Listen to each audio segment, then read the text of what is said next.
Let's use science to demystify the flow state of so-called effortless effort. We can be scattered and clunky when we are stuck in the fear and aggression of the amygdala modality that is found in the bottom of our brain, the basement or dungeon, if you will. The opposite of fear and aggression could be accessed through this hunk of meat known as the anterior cingulate gyrus. It functions as if it was the hub of our mirror neurons and therefore functions as the seat of empathy. So how do we shift gears? We access our mindfulness circuit involuntarily every time we inhale through the use of our sympathetic nervous system, which is so old it's not even in the brain. It is ensconced within the spinal cord, specifically in the thoracic region that correlates with our rib cage.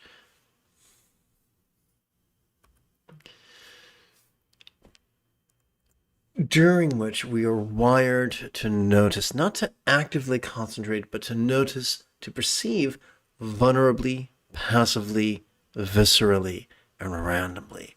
We are wired to perceive sights, sounds, sensations, flavors, scents, emotions, intentions, thoughts, memories, and imaginings. We are wired to perceive the external, the internal, the physical, the mental, the pleasurable, the painful, the interesting, the boring, the glorious, and the grotesque. Well, that can feel overwhelming. So what are we to do with all that we notice? We're to make use of our central nervous system's meditation circuit, which is just a fanciful way of describing our parasympathetic nervous system, ensconced within both the lower lumbar region of our spinal cord, as well as the tippy top of its cervical region. It's wired for both physical relaxation as well as mental release. And so we are both blessed and cursed with a squishy 3-pound supercomputer that resides between our ears. It is when it tries to micromanage what's going on, it's kind of reminiscent of the old show me joke. Let me know if you've heard this one. You show me a self-made man, and I'll show you the Frankenstein monster.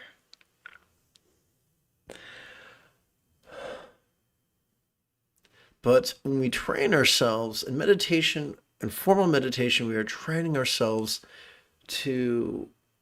we're training our intention to allow inhalations, sympathetic nervous systems to perceive, just like we evolved.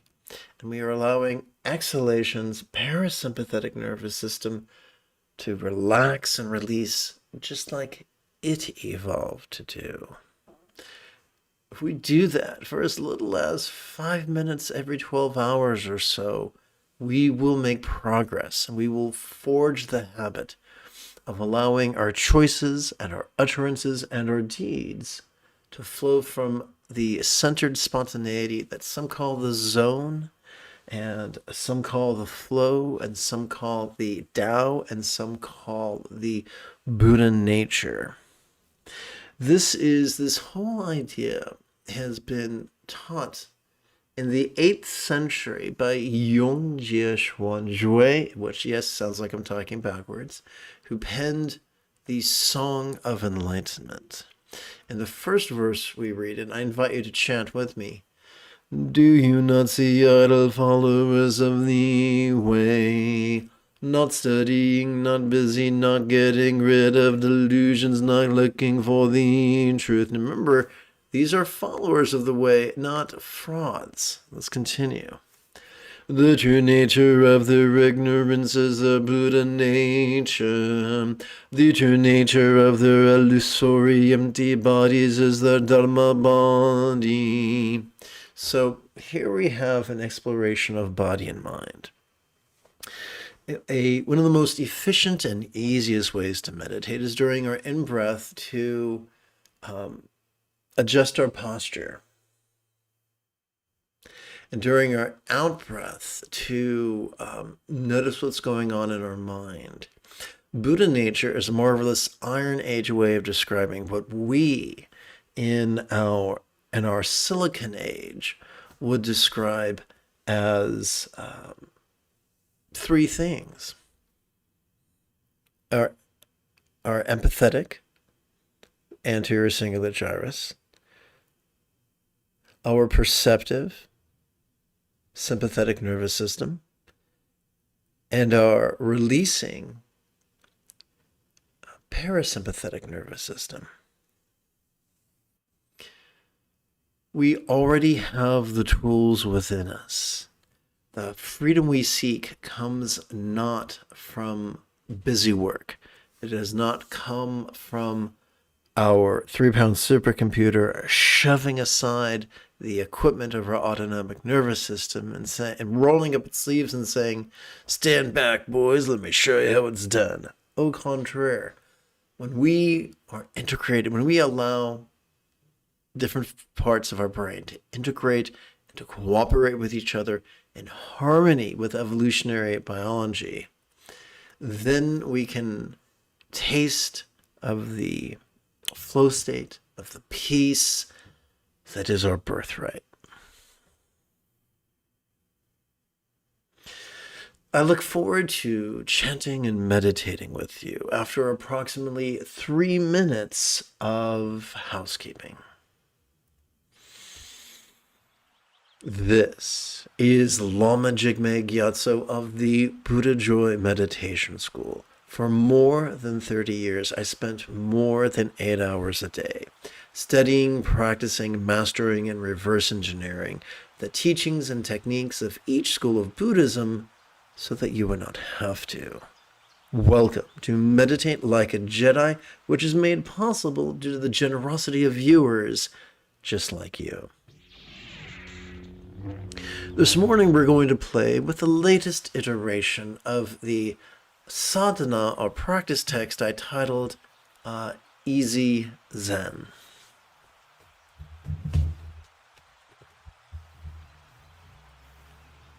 L'chaim.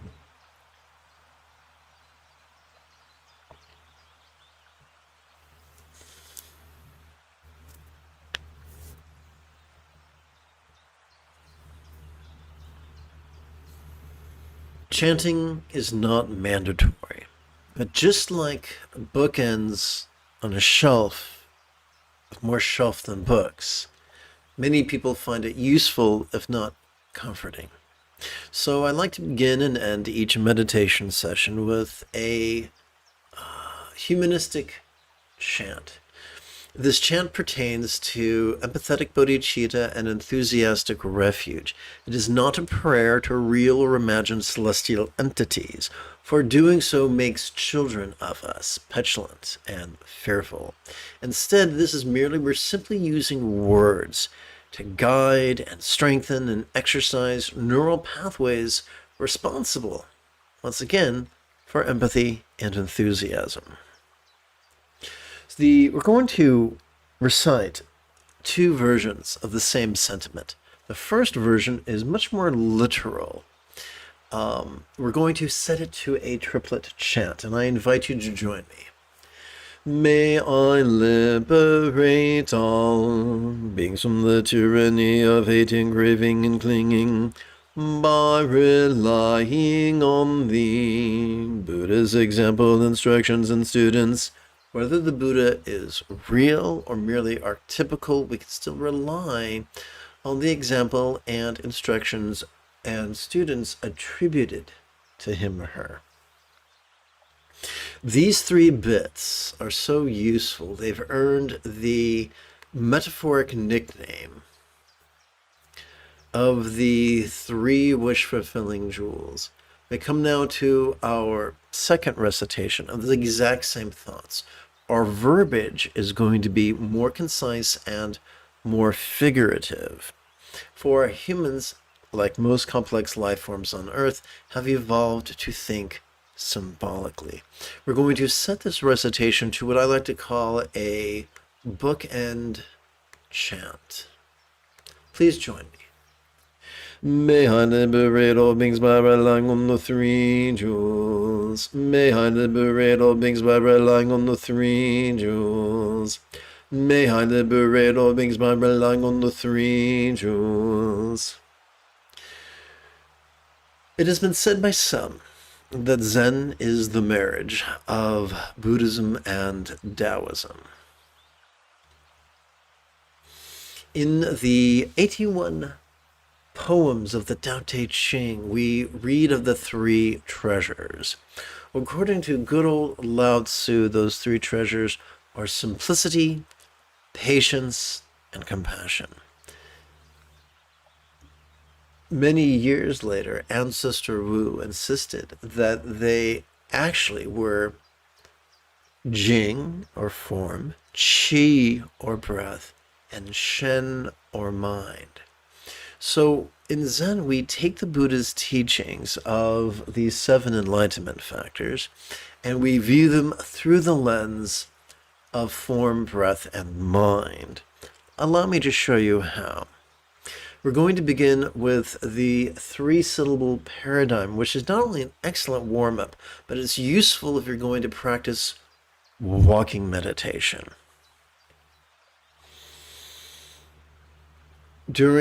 So we're directly working with body and mind, and indirectly working with the inhalation and exhalation phases of breath. Our job is not to concentrate. We're just using breath as a metronome. So for instance, when we notice that we are engaged in perceptive inhalation, we could silently and mentally recite the 3-syllable phrase, this body. And when we notice that we are engaging in relaxing exhalation, we could silently and mentally recite the phrase, play of mind. What are some of the antics of mind? Simple. Our mind perceives, emotes, intends, reasons, recalls, and imagines. Sometimes it's pleasurable, sometimes it's painful, sometimes it's interesting, sometimes it's boring. But to paraphrase our friend, who was the blind jazz musician? Ray Charles. To paraphrase Ray Charles, it do what it do. So for the next few minutes together, let's play with this exercise.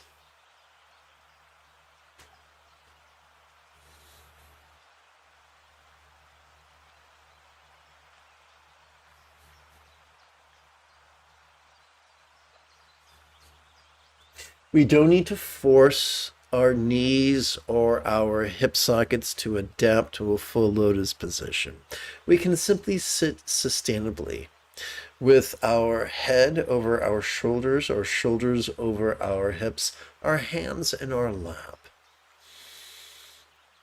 You can, during each inhalation, you can allow yourself to experience a traction, a vertical traction between your hips and your head. That's right, folks. We're definitely pulling our head out of our tuchus.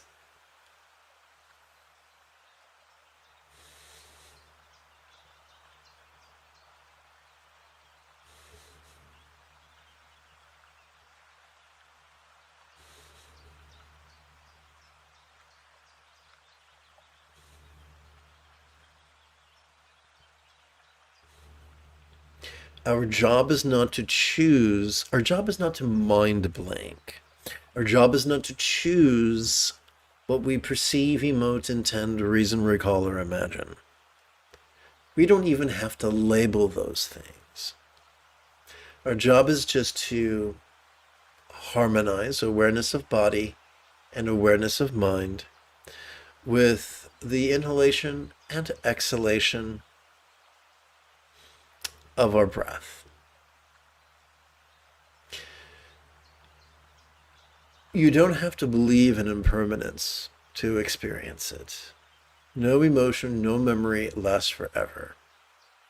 Persist with it, and you will see whatever grotesqueries our brains can throw at us pass. Like the old Hindu proverb, if you sit long enough by the edge of the river, you will see the ashes of your worst enemy float by.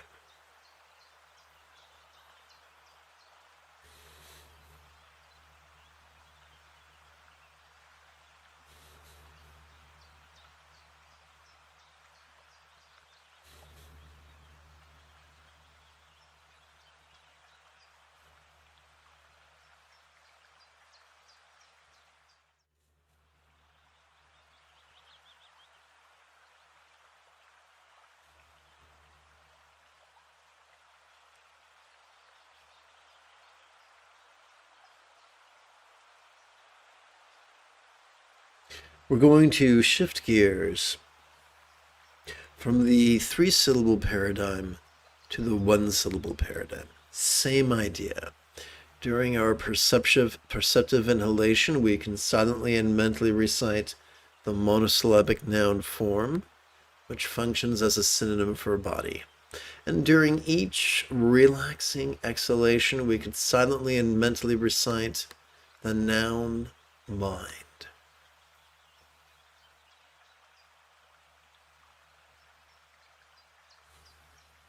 And in so doing, we will be working with Jing, body, Qi, breath, and Shen, mind. We will be like Uncle Scrooge swimming in a swimming pool full of gold bullion. We will be rejoicing in the three treasures of the Tao.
Our job is not to concentrate.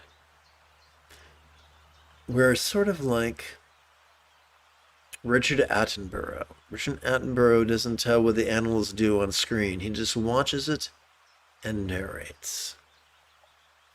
Now that we've reached cruising altitude, together as a team, let us meditate as transformatively as young Luke Skywalker on Dagobah, under the guidance of Yoda.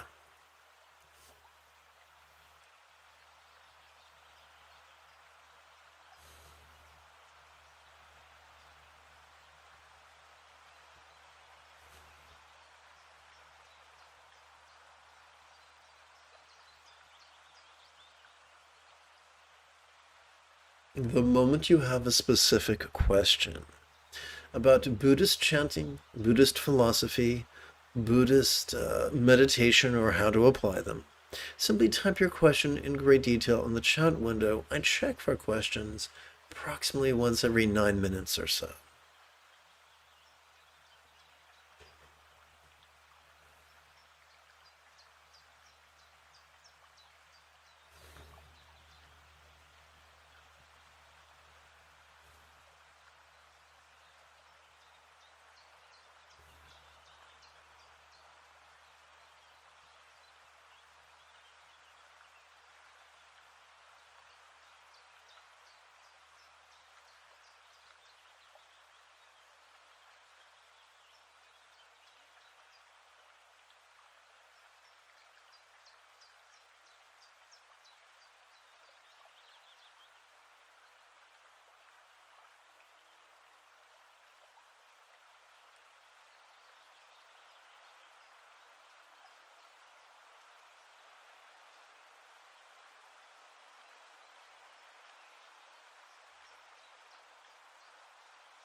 Good morning and welcome to Friday's live stream, Friday morning's live stream. The moment you have a specific question about Buddhist chanting, Buddhist meditation, Buddhist philosophy, or how to apply them, simply type your question in great detail in the chat window. I check for questions approximately once every 9 minutes or so.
Let us seal this morning's practice with a bit of the old chanting, beginning with kind ethics and concluding with the four immeasurables.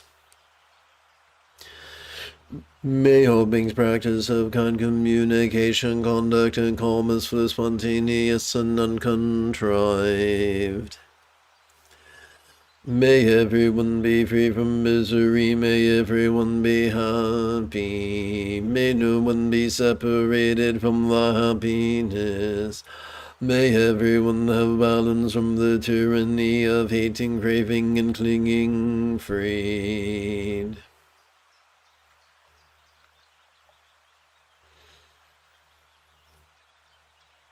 If you feel that I have earned it, you could, oopsie, wrong button. Let's try this again. If you feel that I have earned it, you could give this live stream a thumbs up. You could even help support this channel. In approximately 10 3/4 hours, I would very much like to return to lead today's evening meditation class and group practice. And if you are as geeky as me, this is the way.